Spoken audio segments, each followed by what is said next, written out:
আসসালামু আলাইকুম, সবাই কেমন আছেন? আজকের ব্লগটা হচ্ছে আমাদের পুরনো বাড়িতে যাওয়া নিয়ে। আমরা পুরনো বাড়ি যাচ্ছি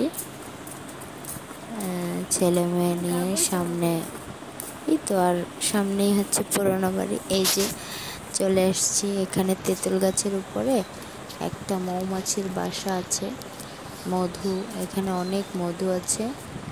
এই মৌচাকটা কাটতে হবে। অনেক অনেক মধু আছে এখানে, একদম খাঁটি মধু।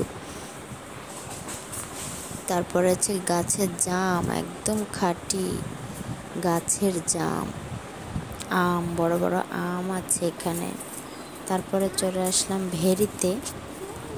ভেরিতে আসছি। এখান থেকে খেজুর গাছের ঠাল নিব। ঠাল নিয়ে সিম গাছ লাগাইছি, সেই সিম গাছে দিব। সিম গাছ যাতে বড় হয় সেই জন্য সিম গাছের পাশে দিব।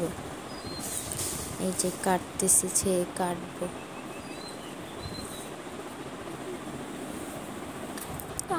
এই যে খেজুর গাছ কাটতেছি। খেজুর গাছের পাতা বলে না কি বলে এগুলোরে, খেজুর গাছের ঠাল। এগুলা কেটে নিয়ে দিব এখান থেকে, সেই জন্য কাটতেছি।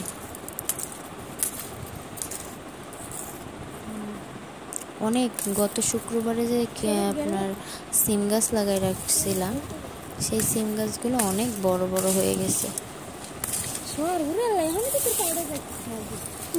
সেই সিম গাছে দিতে হবে।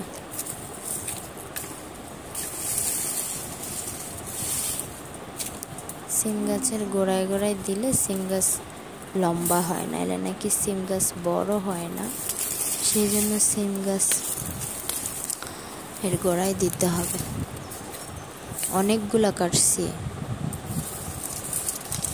আমি। জীবনের প্রথম এই যে খেজুর গাছের ডেগা কাটতেছি, এগুলোকে ডেগা বলে। খেজুর গাছের ডেগা কাটতেছি, সিম গাছ লাগাচ্ছি, এগুলো আমি জীবনের প্রথম করতেছি। অনেক ভালোই লাগে করতে।